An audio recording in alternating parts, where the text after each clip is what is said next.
Alhamdulillah, wassalatu wassalamu ala rasulillah wa ala alihi wa sahbihi wa mawalah, la hawla wa la quwata illa billah. Bapak pengurus MKKS beserta jajarannya yang saya hormati, saya melihat jam dulu Bapak Ibu karena asobah ini mulainya doktor doang, sekarang dostor ini. Baik, langsung saya menemui pada Bapak Ibu langsung ke titik sasarannya karena sudah jam 11 lebih 4 menit. Yang akan saya ingin kita untuk mengetahui bersama ada dua hal. Yang pertama tentang asesmen nasional dan yang kedua tentang implementasi kurikulum merdeka. Namun sebelumnya, tadi begitu saya dilihat sama Pak Kadis, beliau ingat kembali hasil rapat yang kemarin, bahwa kami sekarang ketika Bapak Ibu mencari, kami sudah tidak berada di Dikbud. Kami kembali atau ditempatkan di UPT sesuai dengan sekolah binaan masing-masing. Seperti saya berada di UPT Kecamatan Labuan Haji. Kebijakan ini konon kabarnya adalah untuk agar kami selaku pengawas baik TK, PAUD, SD, SMP, dan PLS bisa bersinergi di suatu tempat. Tetapi untuk kami khusus SMP tetap akan melaksanakan kegiatan bulanannya di kantor Dikbud Kabupaten Lombok Timur, khususnya di Aula Tuturi yang di atas. Baik. Kalau Bapak Ibu hubungannya dengan pengawas pembinanya, satu contoh ya, Pak Zainuddin yang dari SMP 1 Sakra yang sekarang pembinanya lalu Muhammad Ali, beliau tetap berkantor di UPT di Selong, lalu Muhammad Ali, tetapi pendampingan terhadap sekolah itu sesuai dengan SK pembagian tugas.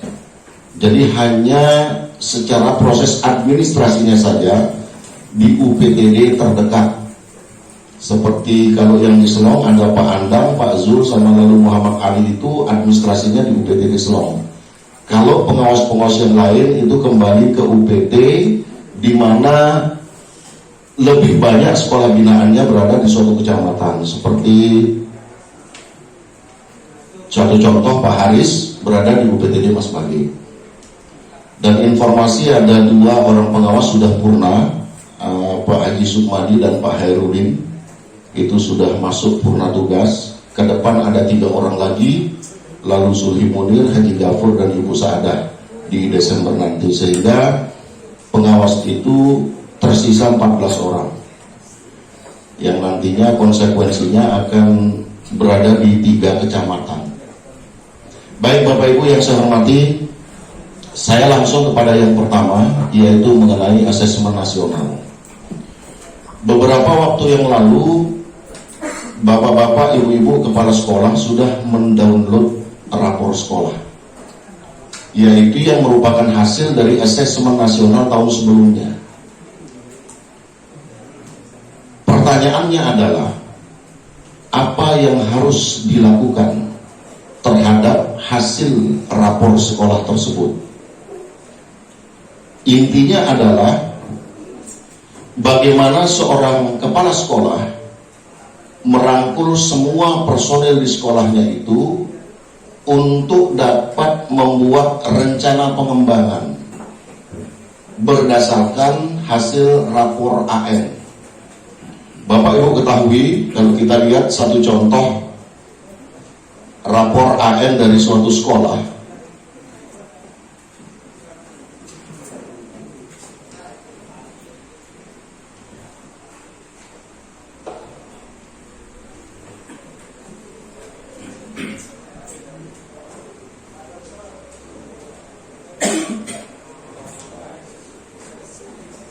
tidak muncul.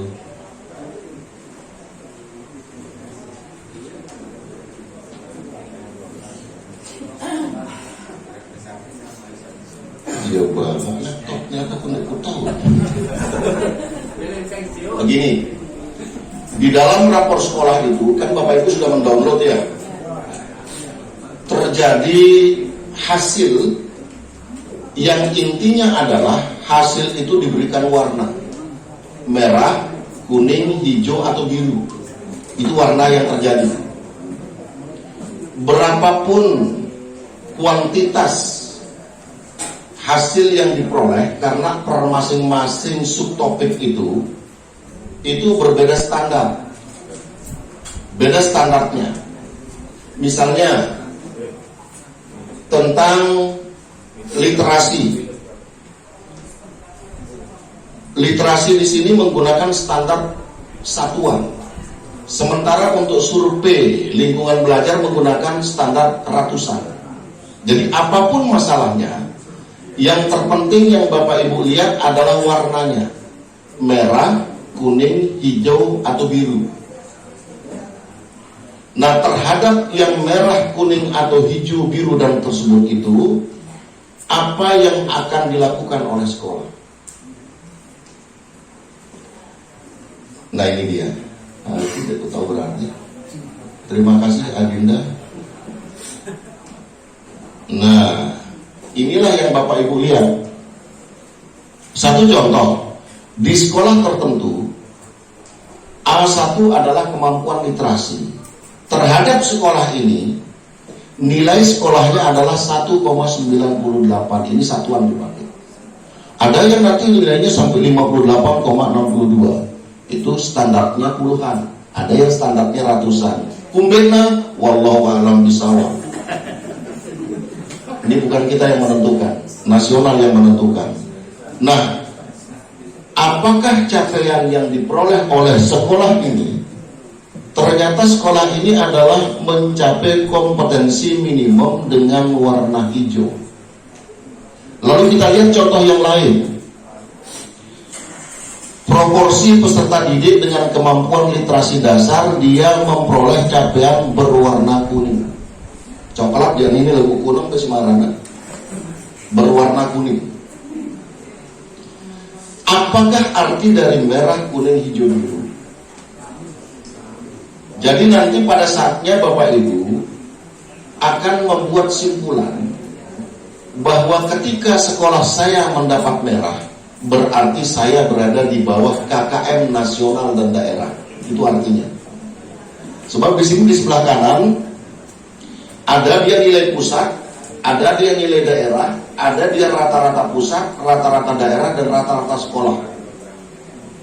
Ketika dia merah, berarti sekolah Bapak dan Ibu berada di bawah standar, baik pusat maupun daerah. Kalau dia kuning, dia berada pada KKM-nya.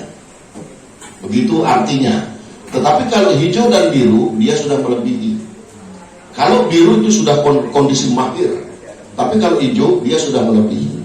Nah, pertanyaannya sekarang, apa yang harus kami lakukan? Kembali pada slide yang saya tampilkan pertama tadi, apa yang dilakukan oleh sekolah setelah mendownload rapor sekolah? Kita di sekolah memiliki tim. Ada tim pengembang kurikulum, ada tim pengembang sekolah. Melalui tim inilah, khususnya tim pengembang sekolah, Bapak Ibu akan melakukan analisis terhadap hasil atau capaian rapor sekolah tersebut. Jadi yang pertama adalah melakukan analisis dengan pertanyaan, kenapa merah dan kenapa kuning? Ini dua hal ini. Kenapa merah dan kenapa kuning? Adapun yang hijau dan biru sudah tidak dikenapakan lagi, karena kita sudah mencapai di atas KKM-nya. Jadi yang perlu dianalisis dan direncanakan adalah yang merah dan yang kuning. Setelah itu, melalui tim pengembang sekolah, mari Bapak Ibu lihat diagram yang ini.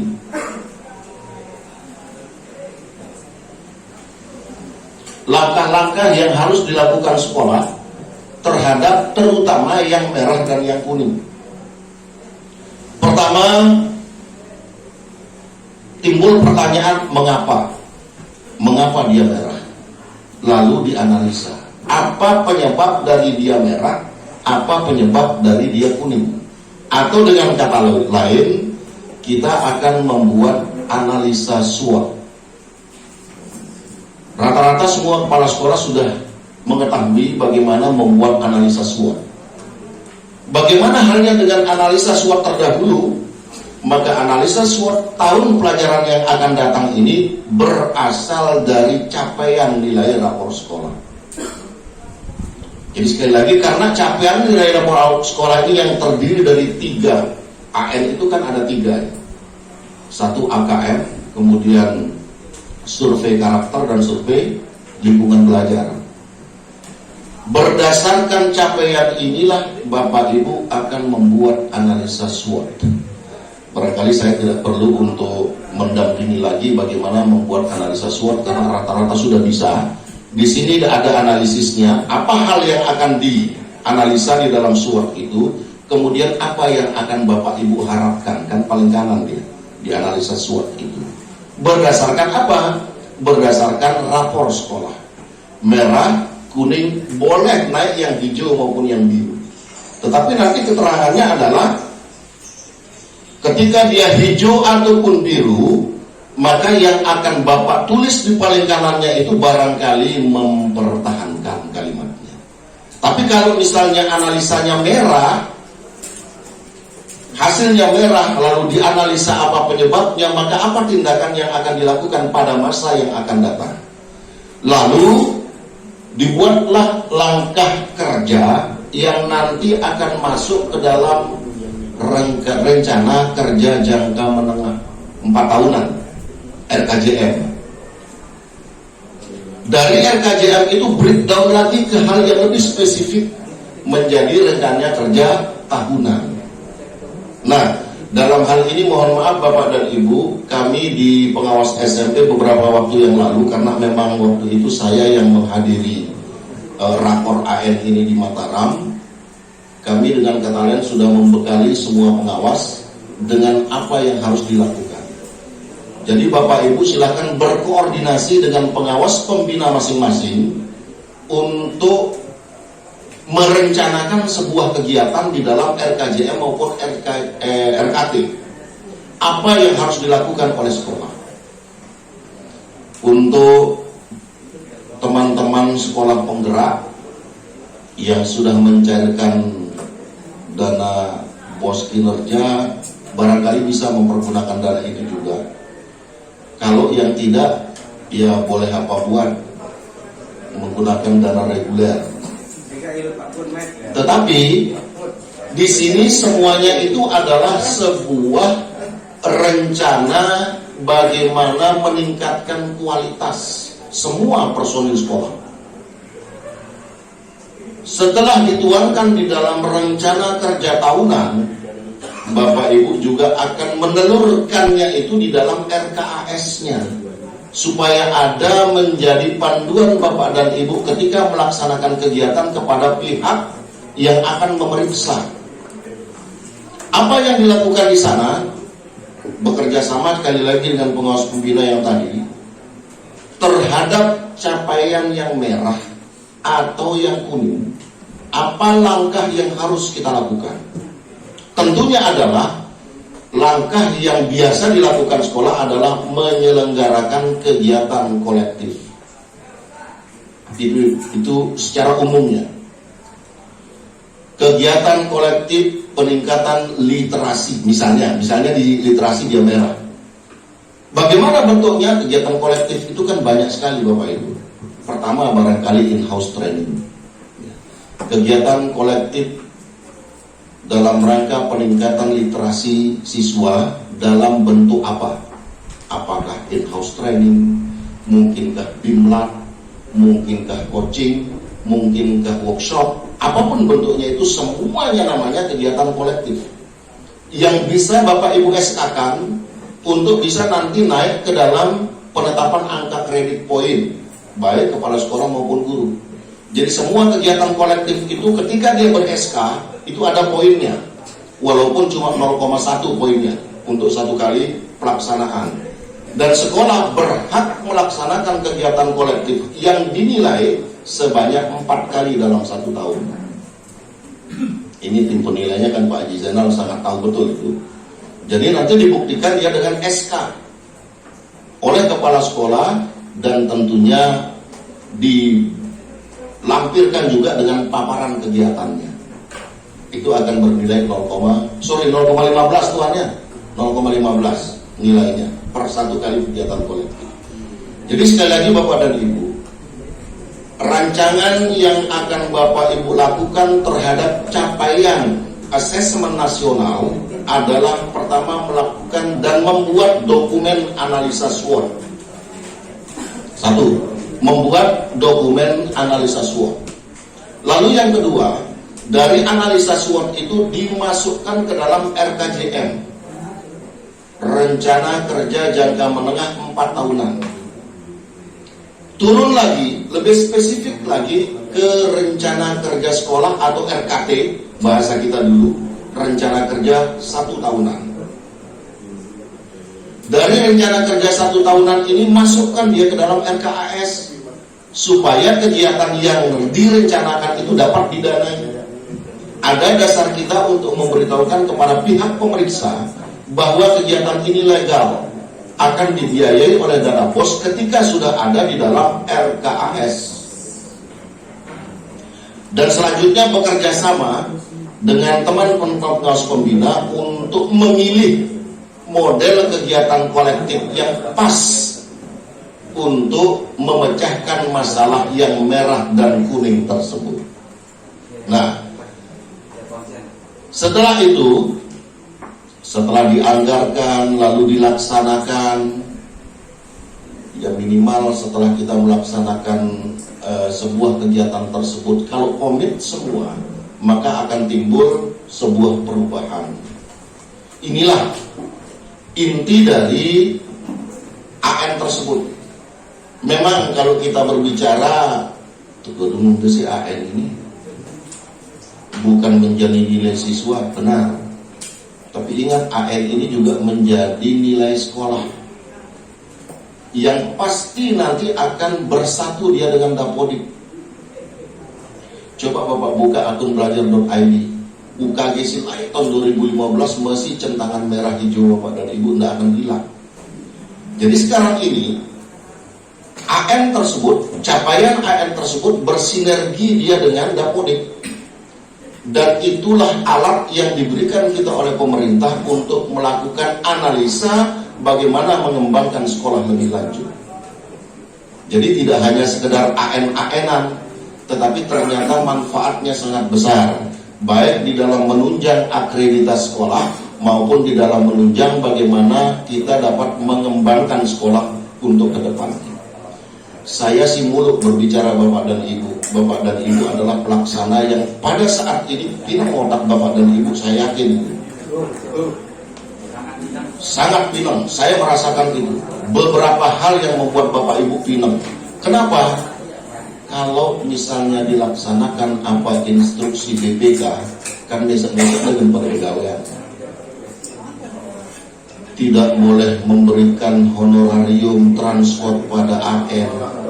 Mesak-mesaknya dari tim penerimaan peserta didik baru, mesaknya kepala sekolah.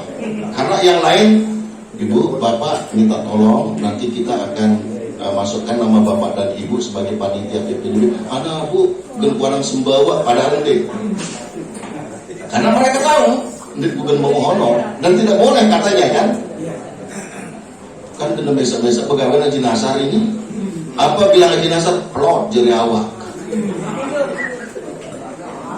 Dan saya tidak bisa memberikan trik mengatakan atur yang bisa diatur, baru ini atur be. Mau diatur melalui mamingnya jumlah panitia RP itu, masa kena mangan 14. Mangannya 7 kali 3 21 kaput. Sekali mangan lagu manusia darah itu bertiana Haji Zainal sih. Alasan kita yuk kenapa 21? Tian ini beda dengan tian Pak. Ini terima si akal. Lalu misalnya akan mempergunakan trik bagaimana melalui ATK, kebutuhannya pasti sudah ditahu sama inspektorat. Kan sebelum olah sering terunda Pak Sulhan. Bekanya becik-becikin. Sulit. Saya membayangkan kecapean Bapak Ibu kepala sekolah satu lewat sana. Lalu yang kedua, Bapak Ibu kepala sekolah lah, ini terasa. Saya juga pernah jadi kepala sekolah, lalu kepala sekolah sih enak pada saat itu. Kalau yang sekarang kan enggak. Jadi Bapak Ibu yang saya hormati, BJ entah kemampuan awak. Yang terpenting dokumen ada. Mbak pada sebenarnya. Kan itu yang dibutuhkan di sekolah. Dokumen 1 harus ada, dokumen 2 harus ada, dokumen 3 ada, RKJM ada, RKT ada, analisa SWOT ada, lembar akreditasi sekolah ada. Kan itu yang dibutuhkan. Kemudian besida pokoknya jadi. Pada sebenarnya kan harus melalui sebuah rapat di dalam lembaga sekolah yang semuanya notabene membutuhkan dana. Yang saya miriskan dengar ketika kita mengundang Bapak Ibu guru, jangankan di luar jam efektif, di luar hari efektif pun tidak boleh diberikan transport. Konon. Betul atau salah? Optionnya B atau S. Loh, kan ironis sebenarnya. Di luar hari efektif loh ini. Di luar hari efektif. Satu contoh. Pak Hairul memerintahkan seorang guru ASN untuk menulis STTB. Karena apa? Karena tulisan Pak Hairul meruang longa. Diperintahkan salah seorang ASN yang bernip menulis STTB. Ujungnya nanti kalau ada kwitansi penerimaan honor, maka dia nggak boleh karena dia seorang ASN. Terus ngombe ke baru semua meruang longa. Lalu sudah yang lelah kepala sekolah manjur di madani masalah otak ini penentang deh. Rata-rata di atas umur 50 tahun itu harus berombok doang. Akhirnya triknya adalah memanggil Luk Muhammad kanak pancor yang notabene bukan berasal dari sekolah itu. Kocak Luk Muhammad, Luk sendiri honor Luk Ahmad. Hanya trik itu yang bisa dipakai. Yo kan ngono Pak Haji bertulisan kupe. Lu untuk pelewasannya STTB ini sedang doa. Menulis selong belong gitu. Karena huruf S nya itu punya gandeng jadi belong jadi. Belong 17 Juli 2000. Itu semua Pak. Akhirnya saya menggunakan trik, menggunakan si Muhammad dari percetakan ini untuk menuliskan saya STTB kocak. Loh, bukannya kocak nunggu. Tergantung kita sekarang melakukan koordinasi dengan sang percetakan. Misal, salah di Ongkar Kumun ini. Aliran sesat yang saya akan beritahukan Bapak dan Ibu hanya salah satu trik barangkali, tapi Bapak Ibu lebih pintar karena Bapak Ibu sering sekarang di sekolah. Baik, kita lanjutkan, tidak usah kita berbicara trik lu pelek elak telun polong si malaikat lu.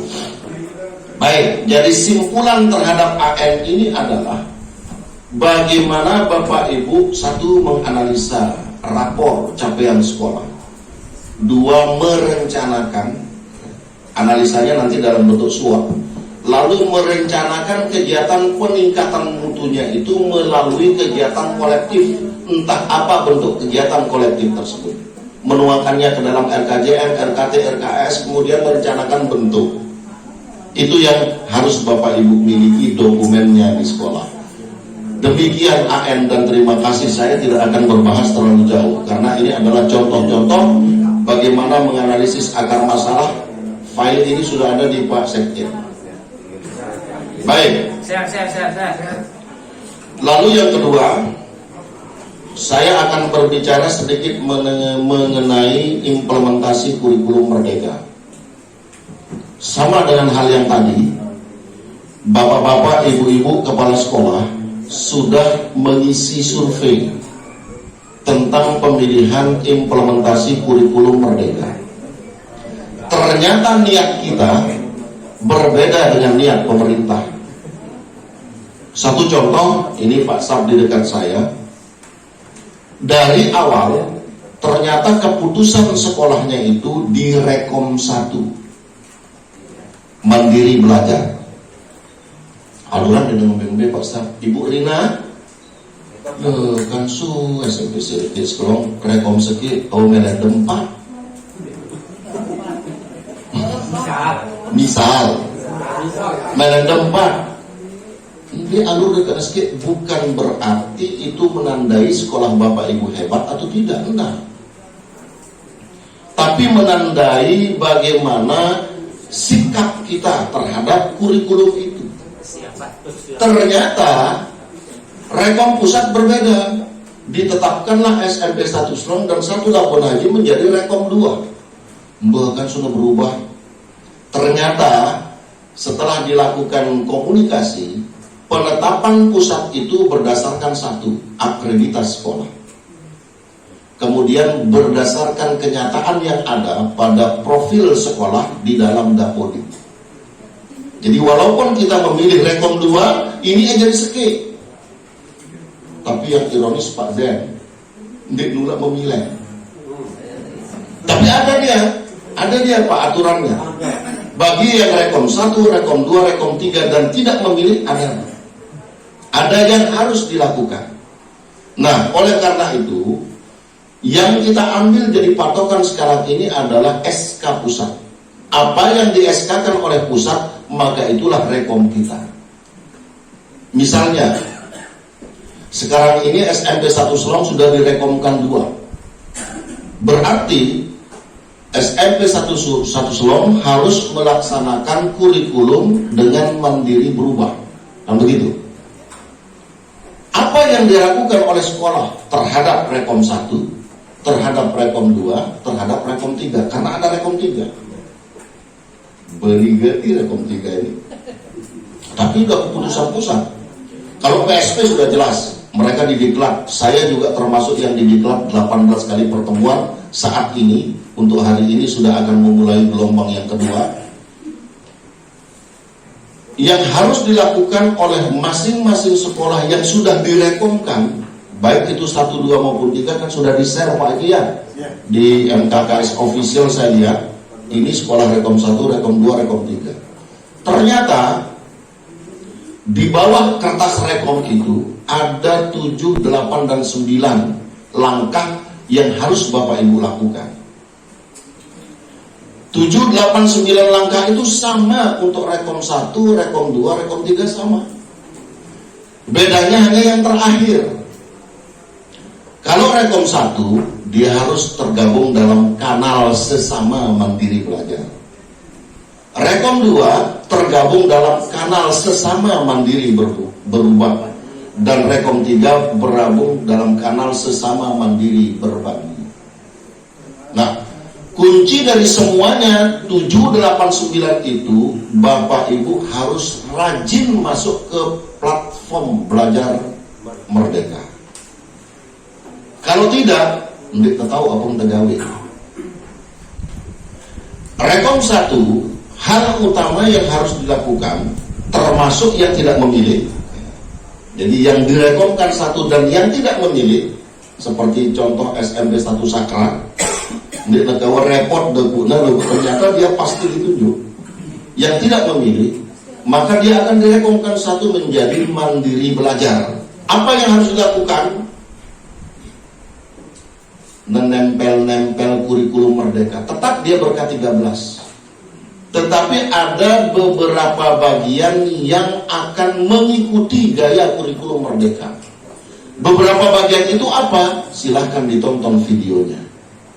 Salah satu yang melekat di sana barangkali ya, kalau dulu ketika kita K13, kita mengenal karakter. Kita mengenal karakter. Ada 16 karakter kalau tidak salah di kurikulum 2013. Sekarang di kurikulum Merdeka Belajar itu ada 6 profil pelajar Pancasila. Mungkin pelaksana K13 itu bagaimana membentuk output yang terprofil pelajar Pancasila. Nyerempet. Bagaimana caranya? Di dalam persiapan pembelajaran seorang guru, kalau dulu memasukkan unsur karakter, maka sekarang memasukkan unsur profil. Itu yang dimaksudkan. Jadi tetap melaksanakan K13, tetapi tetap juga menyerempet ke dalam kurikulum Merdeka Belajar, menciptakan lingkungan belajar yang merdeka.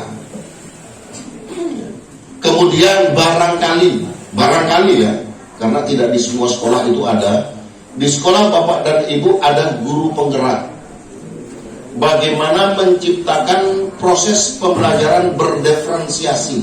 Sekat ini luar biasa sekatnya, menciptakan pembelajaran berdiferensiasi. Sulit, tapi pernah kita lakukan melalui lesson study dulu.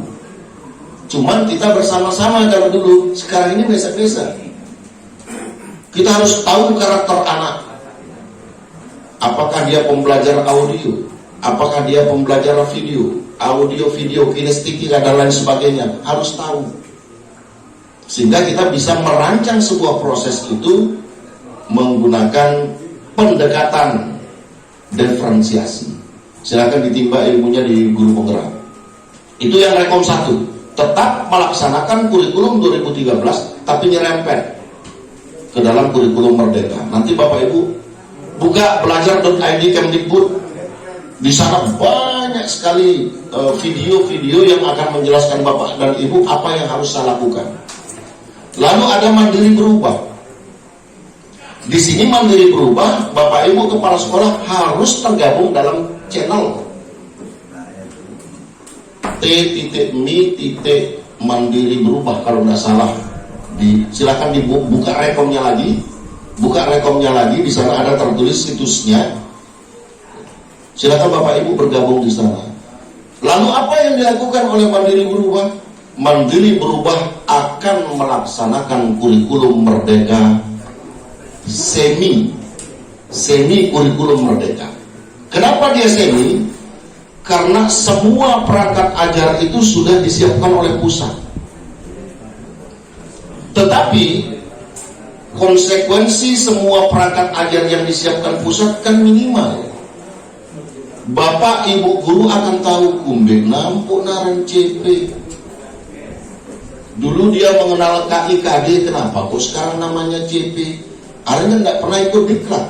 Yang Mandiri Berubah ini kan tidak pernah ikut diklat. Bagaimana membreakdown CP menjadi TP, ATP ke modal, itu sudah semuanya lengkap di dalam perangkat ajar pusat. Karang menggawe doang sih batur guru. Karena guru-guru kita kepala sekolah itu sadar, mereka tahu batur-batur guru ini dengan istilah-istilah baru ini. Teman berbicara CP, mana CP fase, mana CP elemen. Nah, gudang aku tahu dengan guru, dengan kepala sekolah yang tidak pernah ikut diklat. Bagaimana membuat perencanaan pada CP fase? Bagaimana membuat perencanaan pada CP elemen? Gudang aku tahu Pak. Apa yang dilakukan oleh Rekom 2? Di sini Pak Muslimin ada, Pak Haji Zainal ada, Pak Hairul Azhar ada. Silahkan melakukan studi banding. Mohon maaf Bapak dan Ibu, pengawas juga tahu, tetapi tidak pernah melaksanakan. Yang melaksanakan itu adalah PSP Angkatan 1. Jadi untuk menimba ilmu bagaimana sekolah itu akan melaksanakan Mandiri Berubah, maka mohon untuk membuat rancangan bagaimana melakukan studi ke Pak Aziz, ke Pak Muslimin, ke Pak Hairul. Karena mereka sudah melaksanakan program sekolah penggerak Angkatan 1. Dan nanti guru-guru kita akan tahu ampuk nelakan CP, ampuk nengennya tujuannya nih kita ya, kata kunci di dalam CP, kata guru itu. Kemudian bagaimana membuat alur tujuan pembelajaran berdasarkan ini, bagaimana membuat modul ajarnya, karena kita sudah tidak mengenal RPP. Di dalam kurikulum Merdeka semuanya tergabung di dalam modal. Guru-guru kita yang tidak pernah didiklat tidak tahu tentang hal tersebut. Jadi langkah yang paling pas adalah ajak Bapak Ibu guru untuk melihat sejauh mana pelaksanaan kurikulum Merdeka, terutama dari proses pembelajarannya kepada 13 sekolah yang sudah ditetapkan di dalam PSP 1. Untuk lingkungan Selong dan sekitarnya barangkali ke SMP 4. Untuk lingkungan Terara dan lain sebagainya barangkali ke SMP 1 Sipur. Mas Bagi dan sekitarnya ada 2 SMP 2 dan SMP 4. Bagian selatan memang tidak ada, apa boleh buat, dia harus ke tengah maupun ke utara. Oh ya benar, SMP 4 Keruak. SMP 4 Keruak ya. Sorry. 3 Sikur makanya. Jadi di tengah ada SMP 4, termasuk SMP 2 dan 4 Mas Bagi. Di selatan ada SMP 4 Keruak, 3 Sikur, 3 Montong Gading. Kemudian ada SMP Islam NW Ajan, Al-Madani, dan SMP NW Kalijaga. SMP 1 Wanasaba di bagian utara. Hanya itu. 3 Sambalia ada dimilih. Manjuran Pak Putrawan muni punya siapa program sida pada tingkah ke sida datang. Tingkah paya ke sida datang aku marah jauh apa? Mudahan dedek pada datang kan kumolah mancang. Inilah yang harus dilakukan. Di samping menonton video-video yang ada di bawah Rekom 2. Yang terakhir Rekom 3 berat. Harus menyiapkan dana yang banyak untuk memfasilitasi sekolah maupun guru mengikuti diklat. Supaya apa? Karena ini semuanya harus dibuat sendiri. Mulai dari membuat kurikulumnya, kemudian membuat persiapan atau perangkat ajar guru, semuanya dibuat sendiri. Sementara untuk saat ini, kata kepala sekolah, guru pun di Nohman lauk daya. Di samping melaksanakan yang Rekom 2, yaitu melakukan studi banding ke sekolah PSP Angkatan 1, dia juga harus tetap ikut membiayai pelaksanaan diklat terhadap guru-guru. Ini untuk Rekom 3. Kemudian bagi yang PSP Angkatan 2 yang sedang dilatih saat ini, saya yakin tidak serta-merta kita bisa Pak Ajis ya. PSP Angkatan 1 saja setuek kadul telega Pak Putrawan saking sulitnya. Kalau pakai kaki sebelah berjalan otomatis kan mencapai tujuannya lama. Bahkan mohon maaf, teman-teman di PSP 1 ketika saya menyebutkan studi banding, berat ini. Padahal aku doang rubin berdedeng ke aku. Yang terjadi. Tapi apapun yang terjadi, minimal perangkat ajar guru harus bisa Bapak Ibu guru yang Rekom 2 dan Rekom 3 tahu. Nah, Bapak Ibu yang saya hormati, hal utama sekarang, karena kita akan memasuki tahun pelajaran baru, terutama teman-teman yang Rekom 2 dan Rekom 3 akan membuat persiapan belajar tahun pelajaran berikutnya, termasuk si Rekom 1. Yang harus dilaksanakan adalah membuat kurikulum. Melalui tim pengembang kurikulum, Bapak dan Ibu melakukan kesepakatan untuk menetapkan kurikulum Merdeka bagi Rekom 2 dan 3, K13 bagi Rekom 1. Sama saja dengan tahun-tahun yang lalu, bagaimana Bapak Ibu mengembangkan kurikulum di sekolah, tetapi di sini diembel-embeli dia dengan Merdeka Belajar dan Merdeka Mengajar. Tetap akan sedikit akan menyerempet ke arah itu. Nah, untuk teman-teman yang Rekom 2 dan Rekom 3, hal yang perlu dilakukan adalah melaksanakan tes diagnostik, Bapak Ibu. Di sini tes diagnostik ini dibagi 2. Ada tes diagnostik non kognitif dan ada tes diagnostik kognitif. Walaupun kita sudah lama mengenal tes diagnostik, kapan dilakukan? Ada 2 tempat dilakukan tes diagnostik. pertama di tahun pelajaran baru untuk tes diagnostik non-kognitif. Kemudian yang kedua sebelum pembelajaran. Jadi dua tempat melaksanakan tes diagnostik tersebut. Nah, bagaimana melaksanakan TA? Apa tujuan dari pelaksanaan tes diagnostik, terutama Rekom 2 dan 3 ya? Karena kita sudah menganut Merdeka Belajar, maka akan memberikan kebebasan belajar kepada murid. Ini tujuan dari kurikulum Merdeka Belajar, memberikan kebebasan belajar kepada murid. Tujuan dari tes kognitif, tes diagnostik non kognitif di awal tahun pelajaran itu adalah satu, mengetahui secara lingkungan siswa, membelekan kanak ini, sayyidina amakna, bagaimana dia belajar di rumah, lingkungan belajar siswa. Kemudian mengetahui sejauh mana minat, bakat, dan kemampuan siswa. Nanti ada hubungannya dia dengan pembelajaran berdiferensiasi. Lalu yang ketiga, mengetahui tingkat kedalaman IQ siswa. Biasanya diagnostik non-kognitif ini menggunakan soal-soal IC.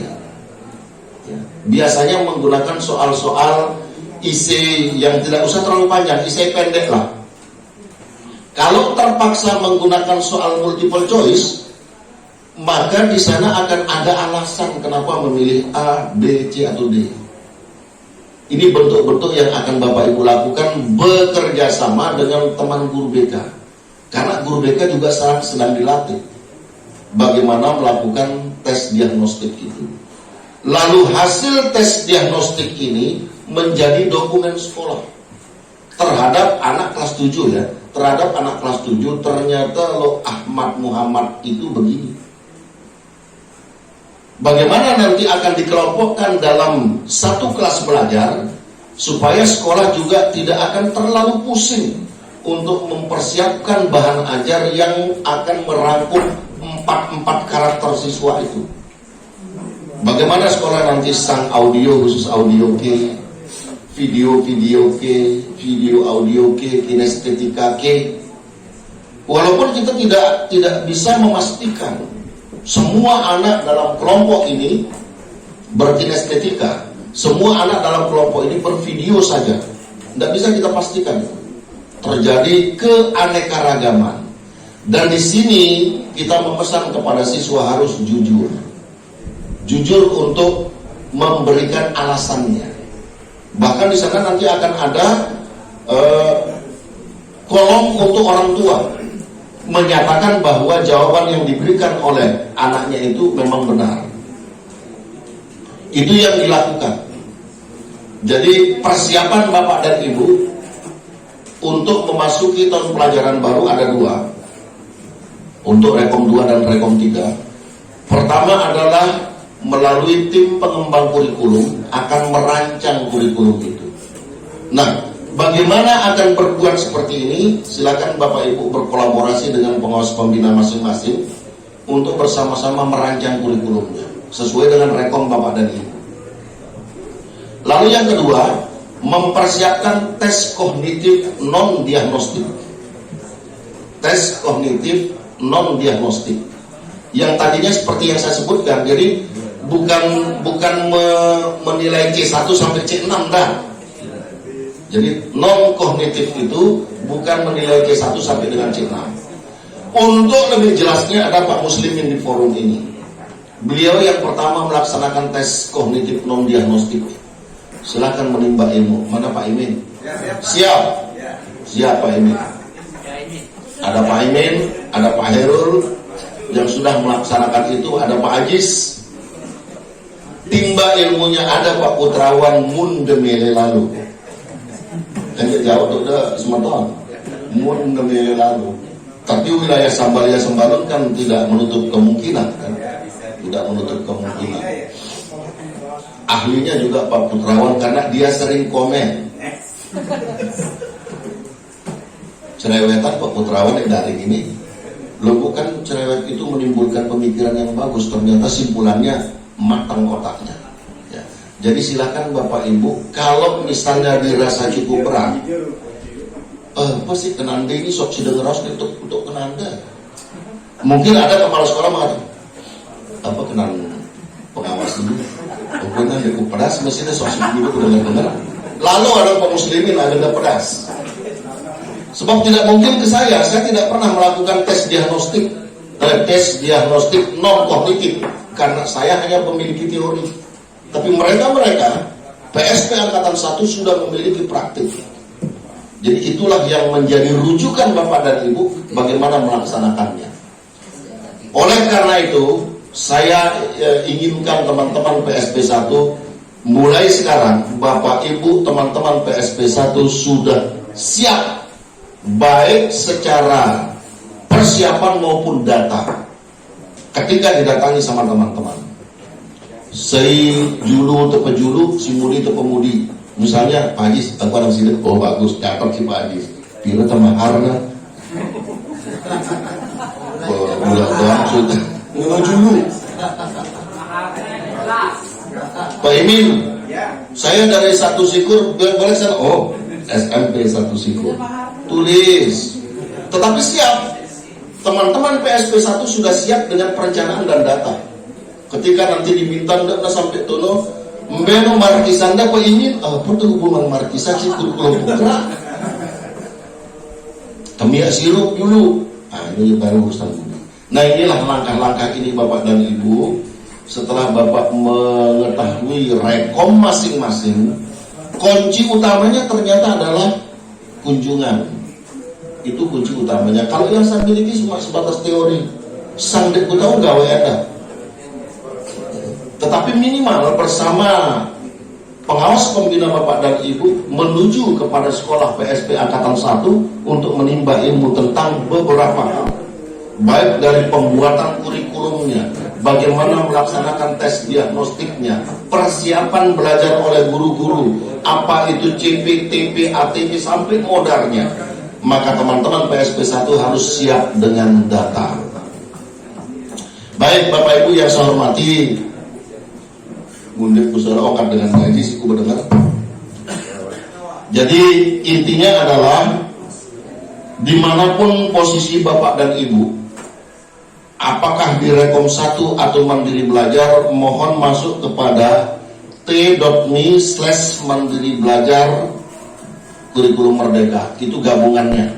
Teman-teman Bapak dan Ibu yang Rekom 1, nanti ada dia di, pokoknya sering-sering membuka kemdikbud.go.id, pasti seluruh informasi tentang kurikulum mandiri akan terbuka. Bahkan videonya, kalau yang PSP Angkatan 2 tahu dia, di materi 1 ada 15 video, materi 2 ada 9 video yang akan ditonton. Ya, membutuhkan rupiah untuk membeli obat ambeien Bapak Ibu. Ya, karena kita akan terus lama dulu. Bagi yang Rekom 2 Mandiri Berubah, dia nanti akan masuk pada t.me/Mandiri Berbagi. Itu yang nanti silakan Bapak Ibu masuki situsnya. t.me/Mandiri Berbagi. Mandiri Berubah. Untuk yang Rekom 3, t.me/Mandiri Berbagi. Hanya itulah yang menjadi pembeda di dalam Rekom itu. Di lembaran kertas Rekom Bapak dan Ibu itu saja pembedanya. Hal-hal lain mengenai videonya itu sama. Penting adalah masuk ke kemdikbud.belajar.id. Tetap intinya itu ada di sana. Baik Bapak Ibu yang saya hormati, jadi beberapa hal yang harus kita lakukan perencanaan oleh diri sekolah masing-masing pun tidak lengkap saya informasikan lewat kesempatan ini. Yang penting kata kuncinya adalah kalau Bapak Ibu mau ingin melaksanakan rencana pengembangan sekolah lebih lanjut dengan output yang insya Allah juga bagus, maka mari lakukan belajar sendiri-sendiri menuju kepada teman-teman PSP Angkatan 1. Itu kuncinya. Jadi bukan belajar.id tapi belajar sendiri-sendiri menuju ke PSP Angkatan 1. Dan saya yakin teman-teman PSP Angkatan 1 siap untuk membagi ilmu. Mereka sudah tidak di mandiri berbagi lagi, mandiri kunyu bulanga pepenauku, itulah. Itulah kira-kira Bapak dan Ibu yang saya hormati.